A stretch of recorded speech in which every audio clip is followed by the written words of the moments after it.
for everyone for being here, and let's get started. I wanted to first of all introduce our awesome panelists. We had a slight change. Unfortunately, Yolanda's not here, but we have someone just as special, someone I've known for probably about 15 years. Liza is a people and talent and HR leader of many different companies, including Mattel, Maker Studios, who sold for Disney. We worked with her for a few years for that. And then, of course, Guess and other large companies. We already know who I am. We have Ariel Jalali, who is a startup co-founder who I've worked with in the past as well.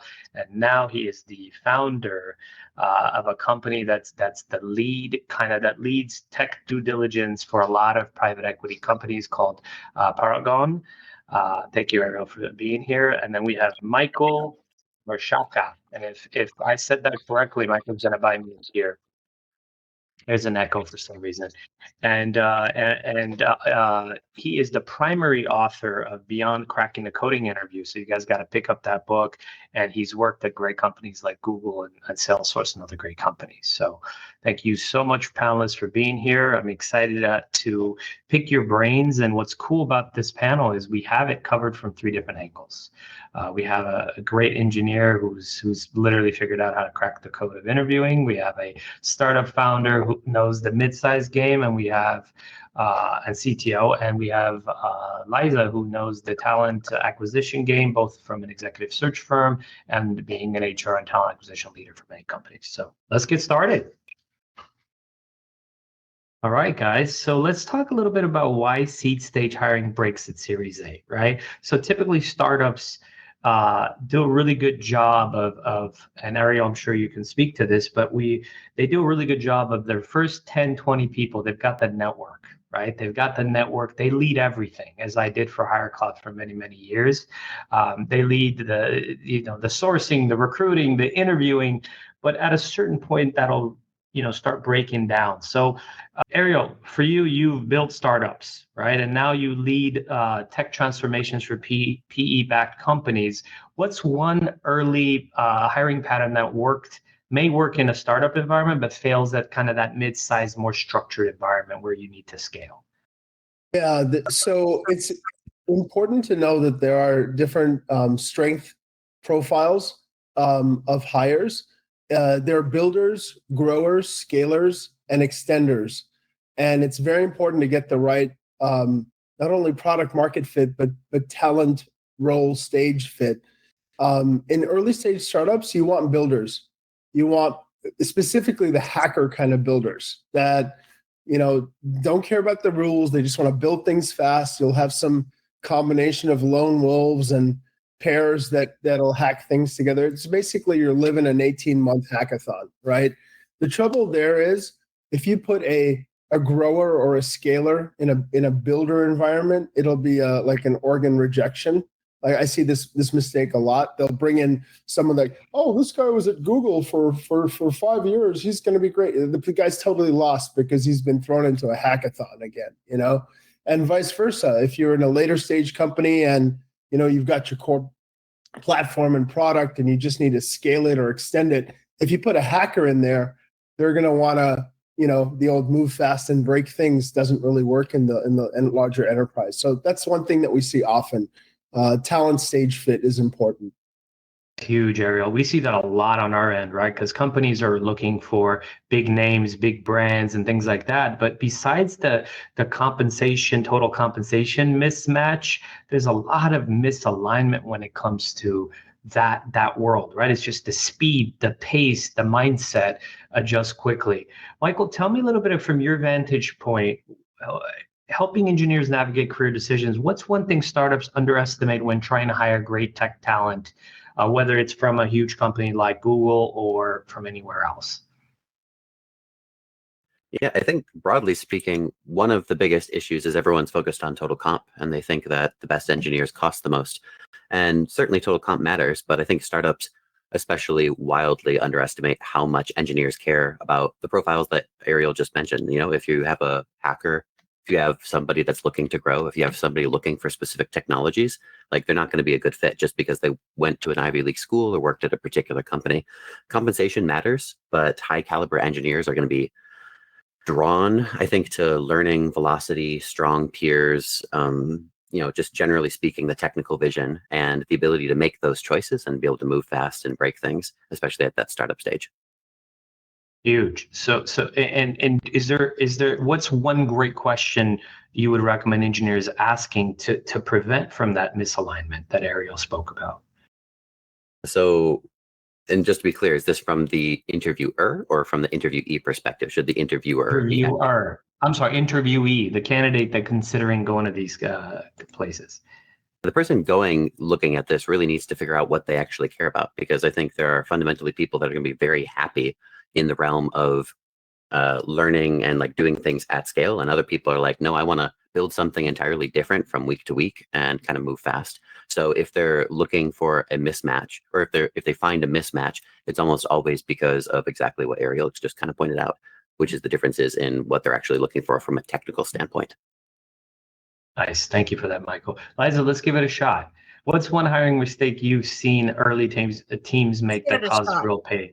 Okay, I have a couple of things, and I'll just mention them and then maybe go into a little bit. The first big mistake is when you're rushing to hire because you're feeling desperate. Oh my God, we need to scale. We have this money. We've got to be the first to market. And then you need to be able to support those people that you plan to hire. And so a lot of companies, I think they kind of rush and end up potentially making mistakes because they're in a hurry and they think they need that position filled. And in doing that, sometimes you can overlook the cultural fit. You're just like, I need this guy desperately and he's the best guy at X. And then later on, you might regret it because he's a horrible manager. People are leaving because he's terrible, or he's not as good as you thought because you didn't take a thoughtful process. You didn't go through a thoughtful process to make that hire, which is really important. And sometimes initially, there's an over focus on the person that has the technical skills. And if that person if it's going to be a key player, if they can't also manage a team and they're going to be someone that people want to work for, who are organized and, thoughtful, and just having the technical skills isn't going to be good enough if that person is going to lead a particular area. So that means that the organization has to go through the hard process of doing job descriptions and trying to be thoughtful and organized about how you determine how many people do we need to do what exactly is the most important thing that we need to do, and in what order, and who are we going to get that's going to be best for that. And also to not make the hiring process too chaotic. A lot of times, one of my personal problems that I've had in numerous startups that I've worked for is that they say that it's so important to hire the right person, and it is. But when you have a candidate there, then all of a sudden people are in a meeting, or they can't make it, or that the founder is not insisting that the interview process be the most important thing of that person's day at that time. And if you're the recruiter, you lose all credibility if you send them too many people that are just absolute not, that was a waste of their time. So my goal was always to send every single candidate that took up the time and energy of the founders or the C team, had to be someone, even if they didn't hire them, somebody they said that person was not a waste of my time. It's huge. Thank you, Liza. Ariel, I feel like one step that could help with what you, Liza, and Michael both talked about, all of you talked about, is know thyself. It's like you almost have to figure out which one of those 4 stages should you be in, right? Sometimes it's easy when you're an early startup to know exactly where you're at, but any advice on how we can figure out what stage should we be acting in? Sometimes we're a small company and we act like we're huge, and we slow things down in red tape. Any thoughts on that? Yeah, I'd say there are kind of certainly some heuristics around personality types. Very early in the interview process, there's kind of like this Goldilocks point between, I love it when candidates show up with creative suggestions, right? But if they're like a little bit too opinionated, like they're, 3 years ago, there was always that one person who wanted to replace everything with microservices because that was the new buzzword, right? Or whatever the new hotness is. And if a person comes in now and they're saying agentic AI every third sentence, red flag, right? Like, because everybody works for a compensation and a currency, and it's never money. And it's very important to know what your team members are what currency they're working for, and what currency you work for, right? I work for doing incredibly creative things, and that sort of camaraderie that happens within the team when you're doing that. That's my currency. I love it, right? There are other types of people that work for the currency of pats on the back, or sometimes they work for the currency of, oh my God, we solved this big hairy problem. Usually those problems end up never on a project plan. The greatest hacks I've ever seen in startups were never on a project plan. It was always something that bothered two engineers who went for coffee. They secretly went away for a couple of weeks and they came back and they said, ta-da. And guess what? That was the entire thing that the valuation of the company was based on in the next round. So it's a kind of a Goldilocks point, allowing for those moments of serendipity while watching the pink flags, and always asking yourself, what is my compensation? It's never money, right? It's never like, we've all taken jobs that maybe paid a little bit less or a little bit more, but the people and the challenge was more important to us.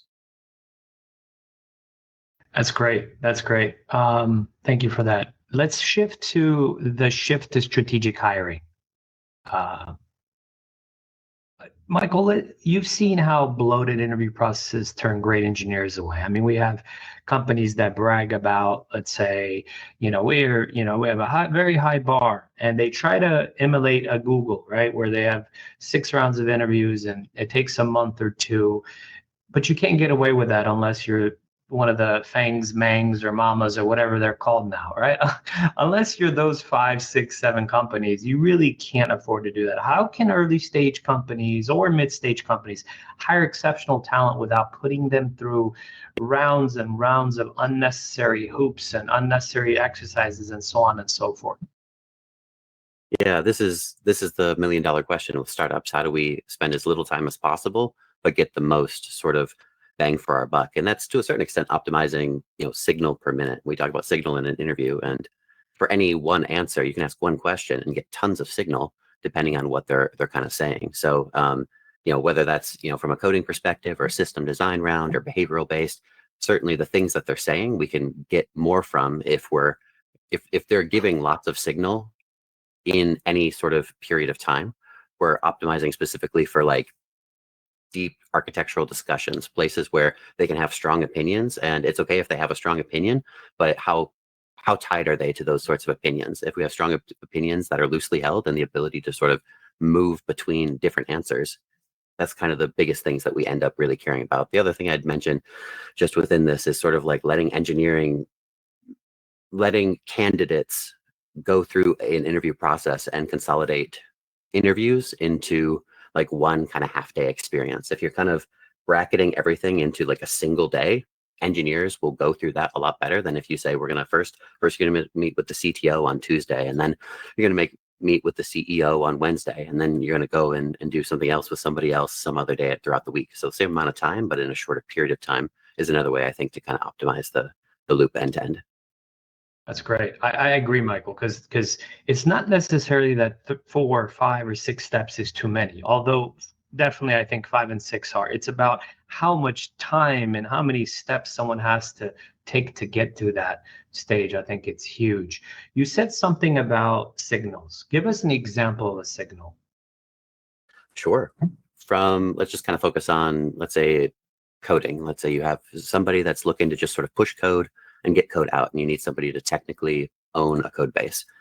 We care about a couple things. You could care about communication, the actual technical prowess, the ability to problem solve. You could care about verifying that the code is right, so we don't have a bunch of bugs in the code. We also care about speed. All of these things kind of matter. And in a technical interview, the question as to which one you care the most about is something you need to know as a company before you can actually interview them successfully. So, for instance, a good example would be Meta. Meta owns the interview process and for the coding rounds, and they care about speed more than anything else. Google cares an awful lot about problem solving. So it's just a matter of figuring out what do you care about as a company and optimizing for those signals. Are we finding people that can move fast, or maybe they can answer questions, but they take way too long? They might not be a good fit for that particular org. That's great. That's great advice. Liza, you talked a little bit about in the beginning of the interview and why hiring is the number one thing supposedly, but yet people can't always find time to make it a priority. What does a scalable recruiting process look like, both across technical and non-technical teams? And how can companies implement that before it's too late and now they've scaled a messy process, basically, all that they've done?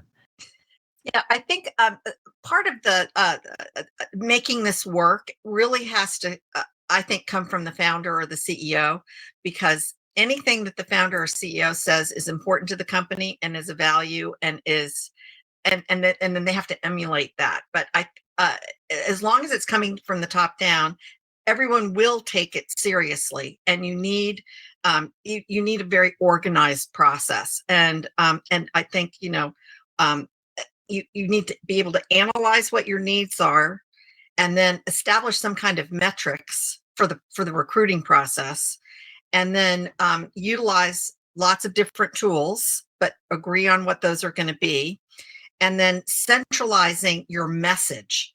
A lot of times companies don't come up with their mission statement, or they can't decide who they are and what they mean. And then, 2 years into it, you find yourself in a meeting where they're trying to come up with your mission statement. The earlier on that everyone can kind of agree to at least, some of the basics, like you said, speed or problem solving. What is the key thing that's most important for everyone to be looking for? Once you agree to that, and then you kind of build on that and build the process, then and everyone has to buy into the process and kind of. I used to have the key interviewers like sign a contract. I will always be available when I say I am going to be available for that interview. Because what happens is you also have to have the participants and the candidates in a way participating in the process by recognizing that the process that you have is really organized, thoughtful, and that each person they met is like amazing.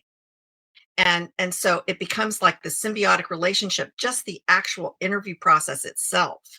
And anybody who comes in for an interview with you is going to go away, even if they didn't get the job, and say that company was awesome, and they were organized, and they were smart, and they were, they knew what they were doing, and I wish I had gotten the offer. And that's the kind of process you want to build so that people go away thinking that. And if you also include your sort of marketing, decide what your marketing is, who you want to communicate out to the world, that the kind of company you are, somebody who's had the chance to have a glimpse at you during this organized interviewing process is going to go away telling all kinds of people that you wanted, that you would want to hear how great you are. They're going to hear about how great you are. And then that's actually going to attract even better candidates in without you're having to look all that hard for them. So I think all these best practices send a message to the world about how great you are. And you just have to plan it, organize it, and then make it, like law within the company that you're going to follow it.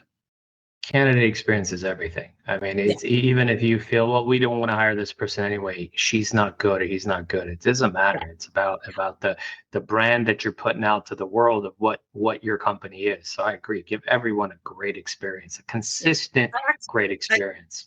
I was going to say, I actually once got a job interview for a job because of how I treated the candidate in a not ideal situation. I kept calling him back and saying, I know that we said you were the perfect person for the job, and it keeps getting put on hold, but I want to stay in touch with you because you're awesome. And I don't want you to think that we're flaky. We're really not, and then he actually said, this recruiter was so amazing that I would like to have my new CEO in a different company interview her for the HR job.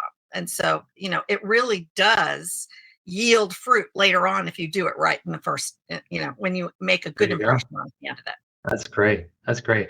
Ariel, you work with companies that need leaders who can scale teams, obviously, right? Well, what do you look for in managers of managers, and what hiring process actually surfaced that kind of leadership? Because you need that, you can't have 100 engineers reporting to one manager. So you got to build that leadership arm. What do you say to that? Yeah, I think that that's a great way to put it. You know, in our when we do when Paragon does diligence for our private equity funds, one of the things that we're looking for is the scalability of the team, and one of the things we're looking for is the people that you have in place. Can they be managers of managers? In other words, exactly as you said, can they delegate? Can they work on the business as opposed to in the business? And from that standpoint, you almost have to be multidisciplinary. It's not good enough that you need to be a verticalized subject matter expert in your craft, and PS today know how AI and automation are going to shift that and move your cheese. You have to be constant, like a lifelong learner. You also have to have high IQ, EQ, things that go like that to be a great leader, to give the people what they need to be successful.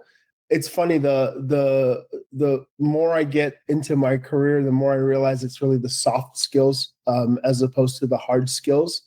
And I'd say there's that sort of awareness of leadership and role, but then there's also an organizational awareness that's important. It's important to know where the organization is in its stage of maturity. And a lot of times we're working inside of ecosystems of companies that have mid-market. They've done something really, really great for 35 years. They haven't had that hyper scale growth that is sometimes artificially engineered for startups, going through their first few rounds. They've just had a slow and steady growth. They've done the thing great.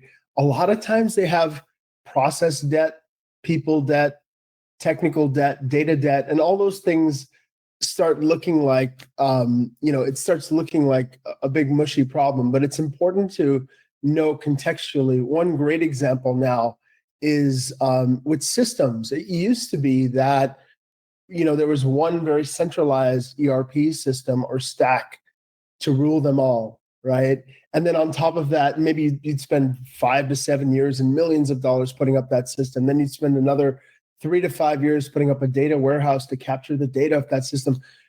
Ain't nobody got time for that right now, right? And it's like, what you need to do is companies that can really play money ball with their data are the ones that are going to have the better valuations, especially in the private equity ecosystem. So we always say focus on the data debt and the process debt. Like, is there a person down the hall who's shoveling Excel spreadsheets into another folder somewhere? Focus on that. Pay back just the amount of data debt that gets you good insights, that lets you make good decisions, that let you take good actions, that let you automate those actions for good results and KPIs. So as a leader, having a situational awareness of where the organization is going and building bridges with other groups, the technology, finance, operational, marketing, maybe, but the CEO, CIO, CFO industrial complex these days is very important. In fact, we're seeing the CFO become the natural numbers person in the organization, who's gone from looking in the rearview mirror and closing the books to driving the navigation system. So I'd say, having a good sense of being a manager of managers and having a situational awareness of where the company is in the evolution cycle. I feel like, Ariel, with AI advancing so quickly, one of the remaining things for us leaders to do is to understand people and connect with them at a deep level, and build those relationships. Otherwise, we're all going to be replaced by AI very soon. So let's thank you for that insight. Let's give the audience a minute to do a couple quick poll questions. Helen, if you can help us with that, be great. Sure, we have one coming up for the next segment. I will start that one.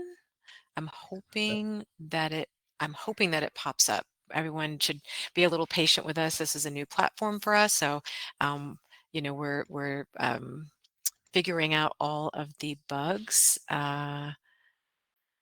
I I think on definitely this see side, it. do you see it? Because I don't Yeah, I see it on see. my end. What's your top concern when Okay. working with? People are starting to vote. I'm seeing, I did see some voting. We really want participation because this will really help our panel to kind of know what's on everybody's mind and tailor their answers. Right. Okay, I'll okay. give people a minute and then we'll get going. Yep, All yep, seeing right. it come through. I think people are still voting, so let's give it a little bit more. I had a question actually for Ariel. You had made the comment about looking in the rear view mirror and then like versus like sort of predictive, the roles shifting to be more predictive. I was wondering if you could say a bit more about that. I found that to be interesting, and then we can give people some more time to vote. Yeah, it's important. There's a lot of change that organizations are dealing with, and every board meeting now is buzzing with, we need to do AI. For example, we find ourselves in a hype cycle. It's kind of an elephant in the room. So it's the misunderstanding typically, and as a former CTO CIO, everything that's hard and complicated that the executive leadership team doesn't really understand very well and is kind of frustrated with or has some anxiety and excitement about tends to be relegated in the world of technology, right? It's, oh, that's technology, right? But guess what? It really isn't. It just looks like technology. It's actually every department has to have their playbook that's working in concert to really, the business fundamentals still matter. The why of, like you mentioned, the mission statement, like why do we exist as a company? Okay, we're here to service our customers and across long-term care pharmacies or construction companies, whatever that vertical is. With the advent of AI, we're going to maybe go from data in the business to data as the business, but our core mission still holds true. So there needs to be an alignment of the ELT, and this comes right from the board to the CEO down, of a cross-functional. For years we've been saying that companies need to have a center for data excellence. I think that there needs to be centers of intelligence and knowledge sharing here to figure out, number one, that there aren't sort of rogue efforts that are happening across the organization that aren't coordinated. Number two, that there's good security and you're not sending things over to these APIs that are very sensitive. Number three, to make sure that they're really moving the needles of what the organization needs. Like every technology and processes and whatever are just tools to sort of move certain strategic goals. And the good news is it's almost like with these new tools, later stage companies can sort of reconnect with their entrepreneurial spirit.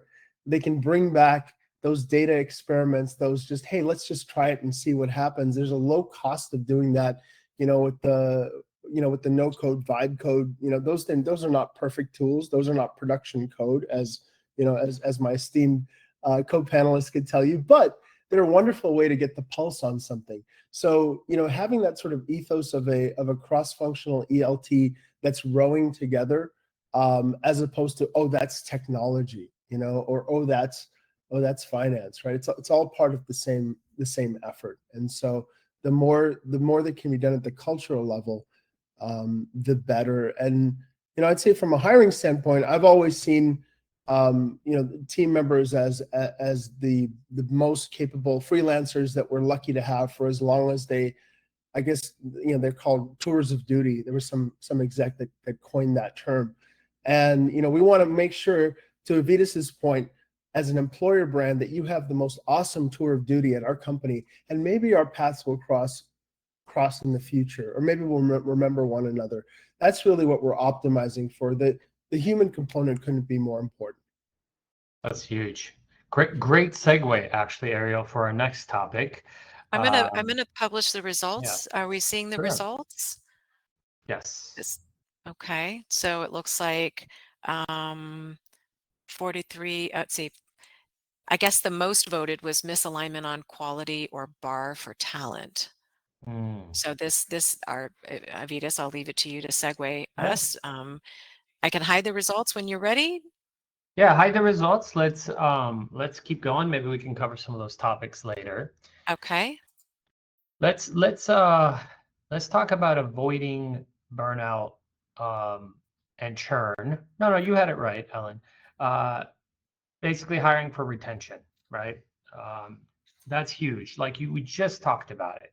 Liza, what signals in the hiring process? I mean, Michael was talking about signals.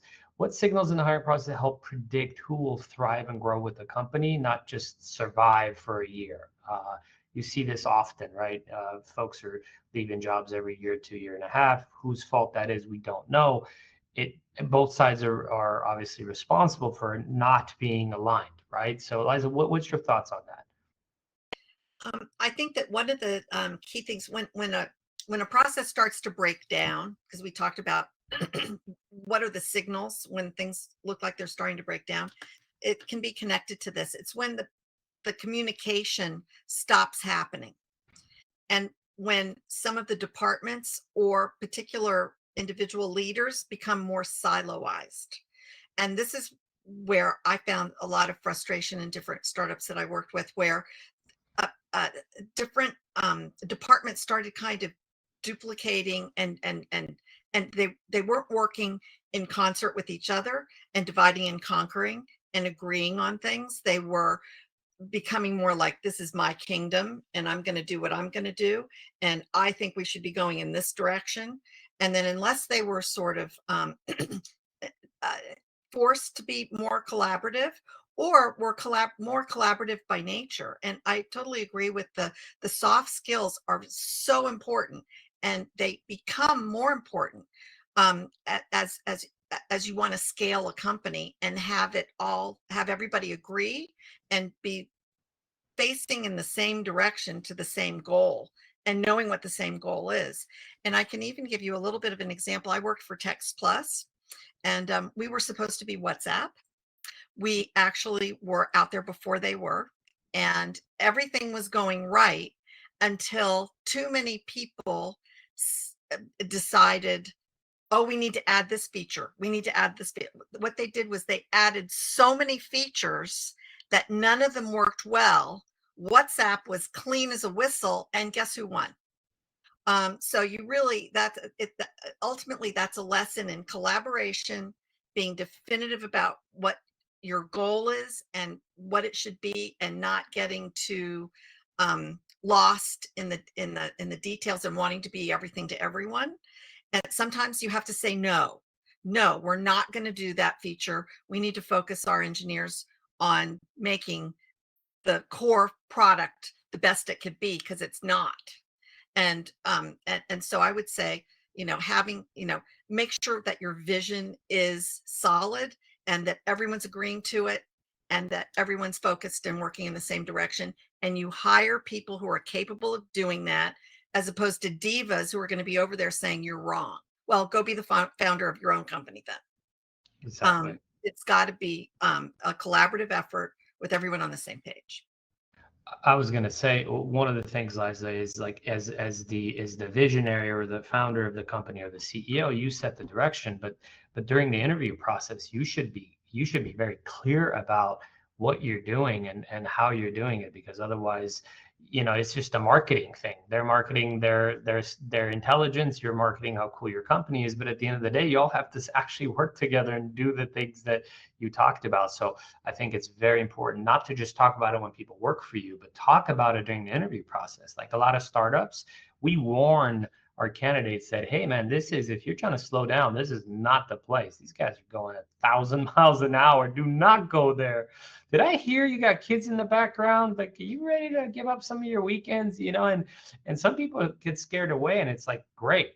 Like, we don't want these people to go into the wrong environment. So that's good. Michael, let's talk about how great engineers like yourself think about growth and impact, and how can founders or CEOs or whoever's hiring use that insight for long-term fit? Because we're talking about long-term fit. 12 months, as you know, and Ariel will tell you, having hired lots of people, and I'm sure you hire in 12 months, by the time someone ramps up, if they leave in 12 months, there's no value added to either side, really, because when we interview engineers, there's no depth or real accomplishments after 6 months to a year. It's got to, there's got to be some stickiness. So what are your thoughts on that? Yeah, hiring for the long term is definitely tricky because we're looking for people that actually have a direction. We're looking for people that aren't just thinking about, oh, I want to work in this particular tech stack or with this specific group, but like actually I have a vision, I have a plan, and 5 years from now I want to be doing something like this. So it's not just planning for who they are right now, but 5 versions of themselves into the future. Do they care about sort of owning technical expertise in some specific area, whether that's code, or do they care about, C-suite? Like, what is it that they actually kind of want to do? Generally speaking, I think most engineers want a seat at the table. So if you have a small company, giving them that ability, and a lot of people think that means, again, total comp, or it means equity or something like that. And certainly those can be motivating factors, but growth isn't just about, salary growth. It can be about actual product growth. Having a clear ability to impact where the company is going is something that a lot of engineers crave. Like I said, people are assuming it's the $100,000 or the $500,000 salary that's going to do it, but really some people just want a seat at the table, somewhere to be able to iterate and kind of win long-term loyalty. So I think that's kind of the biggest thing that I'd say. I'd also say that they look, I think, for signs that a company is going to grow with them. So it's not just about, them being able to decide on the direction, but decide together when something's not working and pivoting appropriately. And that'd be some of the things I think that really will help with that retention piece more than, like I said, total comp, which is something everybody thinks is going to be the end all for clients. Thank you, Michael. I'm going to ask you a follow-up question on that. As much as I agree with you, it's not all about money. I have friends that go to Google, they fuel up, and then they go do a startup, right? Because it's more exciting and fun. Yeah. But the truth is, on our side, both from Liza's internal recruiting side and us as an agency, or as you guys hiring, the biggest challenge is you don't want to tease yourself with someone that will consider a lower comp, go 4, 5, 6 rounds, get excited, turn a bunch of candidates down, and here's an offer, and someone has to walk away from so much money. How do you kind of balance those two things out, where our job is to save our client companies time? We don't necessarily always believe someone will give up that type of comp, even though they say. So what are your thoughts on that? And how can we all learn from that? Because this is important from the engineer who's like, man, I can't get a break because I worked at Meta. Like it's working against me to have worked at Salesforce or Google. For companies saying, no, thanks, no, I don't want to interview these candidates because we're not going to get them anyway. And as agencies trying to save their time. What are your thoughts on that? Yeah, it's tricky because you have the people that say that they're willing to relocate or take a lower total comp, and then Exactly. it comes down to the wire, and then they actually don't. So what I'd say is sometimes one of the best things to do, and this isn't always practical, but to have this sort of like trial period. So we've seen an increase in people saying, hey, here's a 2-week trial, like literally 2 weeks. 2 weeks will tell us a lot about each other and see if that's kind of a good thing.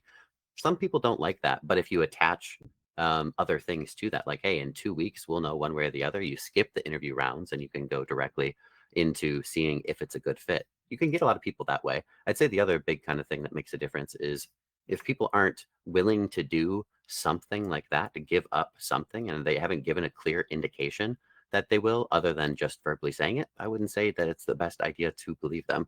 There are a lot of people that are currently, especially in this market, people that used to work at Meta or Twitter or Google or things like that. And we can see where did they go after that? And we've, it's been 2, 3, 4 years. Are they still job hopping? Did they go to another big tech company?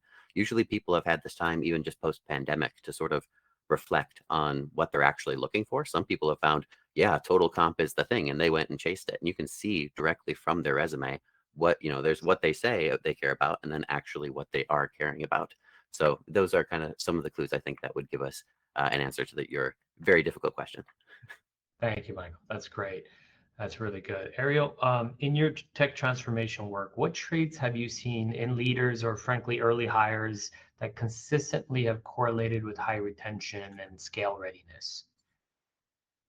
So I'm going to be a little controversial here, and I'm going to suggest that retention is not for everybody.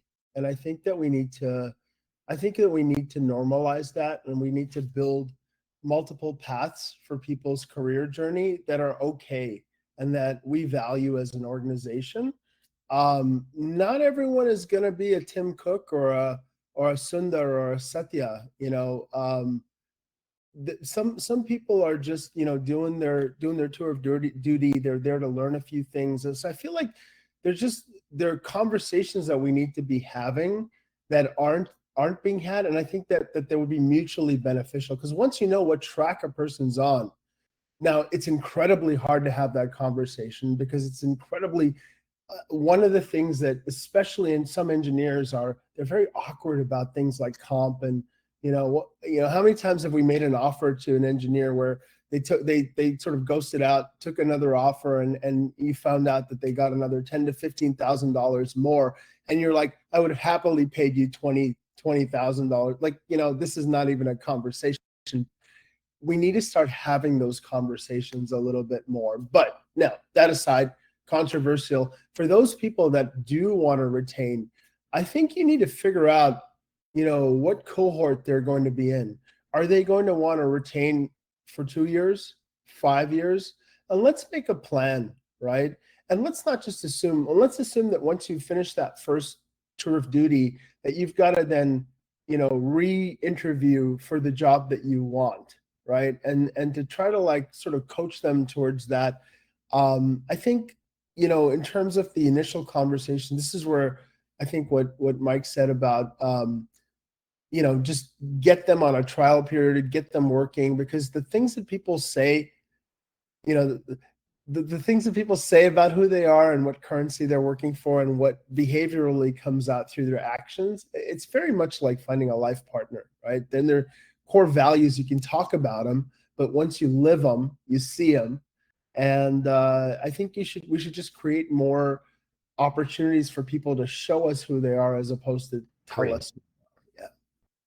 Tell us what we want to hear, right? Because that's, again, a lot of this is and we're sitting here, and it's our fault, because we're like, we want to hear this word retention. We have a confirmation bias, or we want to look for that, and it's okay if you want to, let's normalize retaining for 2 years being a perfectly great path. Now, what is that going to do for the hiring and recruiting industry? That needs to change. I feel like the cycles of learning, doing, and applying for jobs are going to get compressed the more that we're outrunning this sort of technology. And I feel like we need to just be aware and ready for those cycles. And they probably are they're not the 30 years in a pension fund anymore. Certainly not that. Maybe there used to, when I started my career, it was probably close to 7 years or 10 years. And then as now it's probably down to about 2, 3. We don't look badly upon somebody who stays at a company for 2 years anymore. That wasn't the case in the 90s or the early 2000s. So I feel like, and also, I recently did a podcast with a good friend, Sue Marks, who sold a lot of her HR companies. And she reminded me that we now have 5 generations of demographics working in companies in the workforce, and each one of those generations treats career longevity and retention differently. Absolutely. Ariel, that reminds me of a story. I was working with a CTO of a private equity company, $1 billion company, and I kept, because our pride is retention and growth, right? And she stopped me and said, I love that you care so much that this person's here beyond a year or two. If I could be honest, I'm not sure I'll be here a year or two. So let's get this person on board. Let's get them to get rid of some of these challenges I have, so we can actually do our exit, right? And I was like, okay, fair enough, so that's huge. And I'll just say this, Avetis is a humble person, but one of the reasons that I'm here, that we stayed in touch, is because one of the things that stands out is he really takes the humanity into account of a person. It's not just keywords in a resume. And believe me, I've been courted by hundreds of recruiters, and most of them just want to fling a resume at you, and they're not doing very much more than that. But really getting to know a person's core personality and having a super high EQ is really important. So I'm honored to know you and to be here.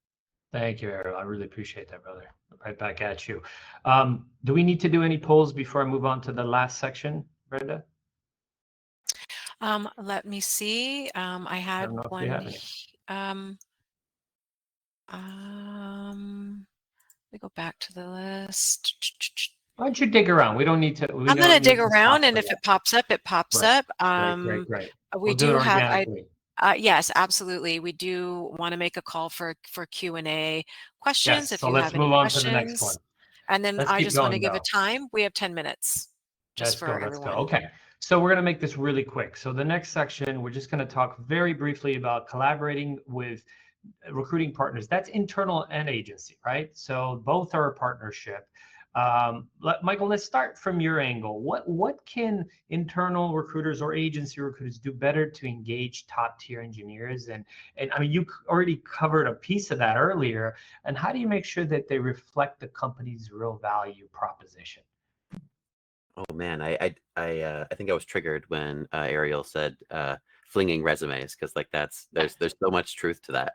I think the problem is we see a lot of recruiters, and certainly there are many good ones and bad ones, but as an engineer, we see lots of recruiters that are just middlemen. They're like, here's a job, let me connect you. Here's a job, let me connect you. But the ones that really kind of capture it are the ones that are storytellers. And the problem here is, as soon as you say the word storyteller, I think people tend to think like, let's twist it, let's make everything a positive. And that's actually the wrong tack. Like, you want to tell the story, you want to be honest about where the company is and talk about the values of the company. But senior Swedes are going to respect you for not overpromising something, not saying the code base is great when it's not saying that, you care about like high scalability when you're like, you've got 10 customers, So like being honest and leading with the problems rather than the perks is kind of a huge thing that makes a big difference. Just the brutal honesty about trade-offs and not overpromising anything, I think, is probably the biggest thing that maybe could be done differently. That's great. That's great. I mean, sometimes my recruiters are starting to do this now because even though I'm not active in the trenches anymore, they still have watched me do it sometimes on preps and things, and I see them being bluntly honest, and it's nice. It's kind of my character. And my fear is, can they do it in a way where it doesn't make the company look bad, but like actually, hey, this company's got some chaos right now. They've got 5 ERPs and 3 CRMs, and they just acquired 2 companies, and it's a little crazy. Can you handle it? And do you want to handle it at this point? And people are like, wow, man, that's nice. Yes, I can handle it. And you're right, I don't want to handle it. After 20 years and an exit, I think I want to take it easy a little bit. It's like, great. Let's not go there. And then like Liza said, they would be the ones that call us and say, hey, man, I just started a company, let's go scale it, because of that storytelling that Michael was talking about. That's just what it is. It's a truth storytelling, not a bullshit storytelling. So I really appreciate that. Liza, let's jump to you. You've led both internal teams and I think you were an executive recruiter many years ago, and you've worked with agencies like ours. What are keys in getting both to operate at a high bar and staying aligned with the hiring mission? Because we got to scale quickly, we got to hire, but we cannot make too many mistakes. We got to hire the right people. What's the right balance? I've always felt the right balance was to do both, and probably to do both kind of equally, with some sort of not just throwing it up on the wall and saying, whoever sends me the best resumes, I don't care if it's internal or external, that's who we're going to hire.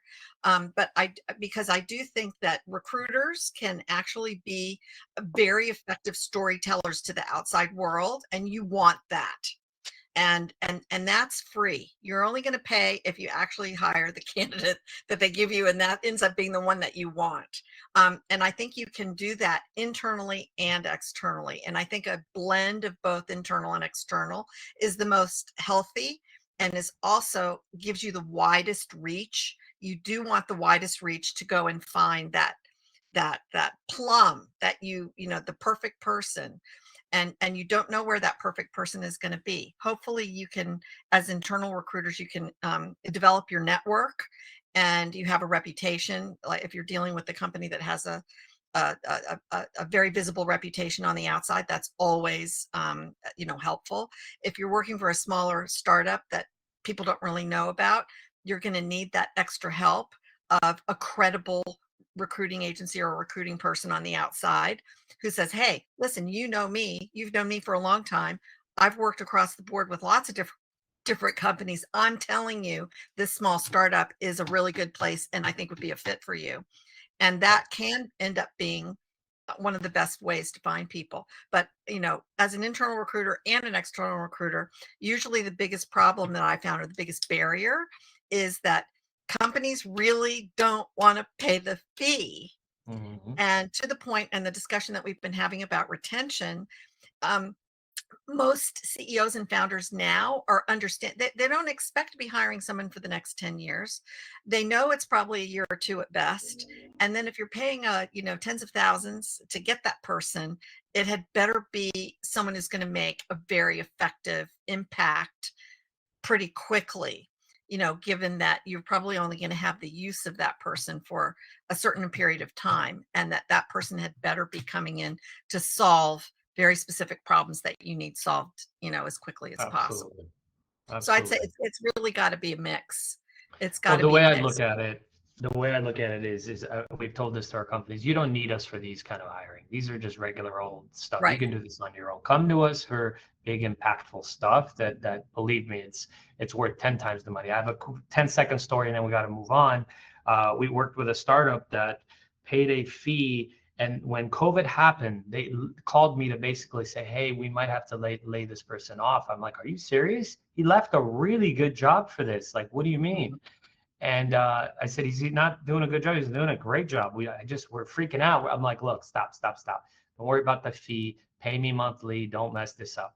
Long story short, everyone left. The COO, the CEO, the CFO left. He stuck around, and because of his due diligence, they actually exited. So for approximately $50 million, and that would have been a massive hire. I think the fee was $50,000. So we're talking 100x return. So well worth it. He called me, actually became a millionaire too. So he called me offering me to take me to Vegas on a flight. So it looks like we have a question here, and it's specifically to Ariel. Ariel, does normalizing different retention paths ultimately lead to greater retention, especially for those who are looking for long-term runs at their company? That is a very good question. I think yes. And I think, it's one of those open conversations that leads to discovery and serendipity. So you might actually, if you create that kind of culture through the conversation, you might discover people that didn't really know that they wanted to retain or be a company person. I feel like there's some things that are callings, and there's some things that you discover. Like if you speak to anybody who's had advanced graduate degrees or any PhD, they'll always have the same narrative. They'll be like, I never thought I'd get a PhD. But then I really had this passion for this really obscure field or maybe mainstream field. So I think we need to create those opportunities for discovery, not just on the people side, but the process and technology, but especially the people part of that becomes important. Huge. That's huge. Does anyone else have a question for the audience of each other or anything? No. Guys, leave us with one really good thought. Each one of you, tell us like one piece of advice for either side, whether it's engineers or any level of employee, and on the flip side, leaders of companies. Liza, you start us off if you'd like. Okay. I would say it's got to be communication. I would say the CEOs and the decision makers who are at the head of teams that have really made a point of communicating with me, I can serve them better if they keep their communication open, whether it's what's coming up, if it's no matter what it is, you've got to include the people that are bringing the people in. You've got to include them in sort of everything that's going on, and make them feel a part of the team, and not just these people over here are doing this particular job and it's not technical, so I don't really need to include them as much as you think you do. Ariel, thank you for that, Liza. Ariel, what do you got? In terms of the give me the question again. I sort of spaced out. I'm sorry. Any last piece of advice for either side, whether it's folks interviewing at companies or companies in their hiring processes? Any last kind of advice? Optimize for learning, and everything else will fall into place. And on the employer side, try to create a high velocity learning and experimenting environment.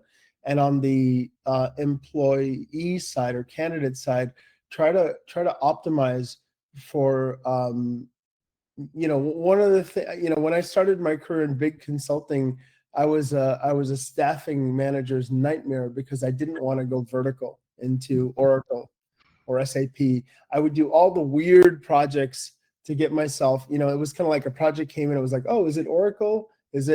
What the heck is it? Call Ariel, right? And so that was just my personality. We have to encourage people to be a little bit more entrepreneurial and learning oriented. Huge. Appreciate it. Michael? Yeah, I think there's maybe two things I'd say. So for one, I agree with the idea of optimizing for learning, but I'm actually going to say one step further. I'd say like you should be optimizing for trajectory. It's not, and that's not a title. That's like what is the thing that you want to end up doing? And startups, for instance, are known for saying, hey, you're going to wear a lot of hats. But like what hats? Like it doesn't, like, of course you're going to be doing a lot of things at a startup, but what are those things? Are the things that they need you to do compatible with the trajectory you're looking to go?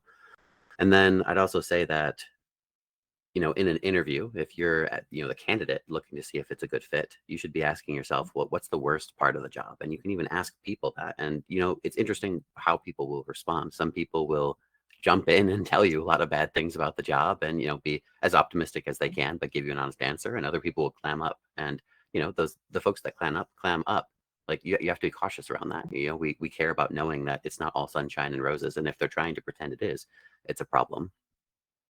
Absolutely. These are amazing folks. If you want to connect with Liza, I'm not sure if you're still doing consulting, but Liza's an HR, HR and talent consultant that we've utilized in the past. You got to check out Michael's book, Beyond Cracking the Code Interview. In fact, I think he's got the new title of his next book. The phrase you just mentioned is the next book you should write, Michael. And then Ariel and his team at Paragon are phenomenal. I mean, we plan on partnering with them with some of our private equity-backed companies as well. So definitely hit them up. Guys, if there's nothing else, thank you so much for being here. I had a blast. I learned the way I judge these things is that I learn. And when I walk away learning, nothing else matters. Brenda, it looks like we have some awesome webinar resources here that's going to go out to the folks that registered and attended. Is there anything they have to do?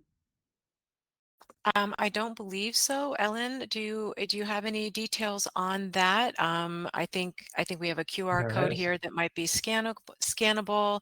Our resources will be available on our blog. Eventually, this webinar will be streaming on our YouTube channel. Again, to echo what you said, Avetis, I would just encourage people to reach out to our wonderful panelists and connect. And they can always reach out to HIRECLOUT and send us messages or email us if they have other questions. So yeah, we just want to thank everyone for joining. Feel free to connect with us and I can connect you with these wonderful folks. Thank you so much, everyone, for being here. Thank you. Thanks, everyone. Thank you. A good tech week. Thank you. It was Let's a do pleasure. it. Take care.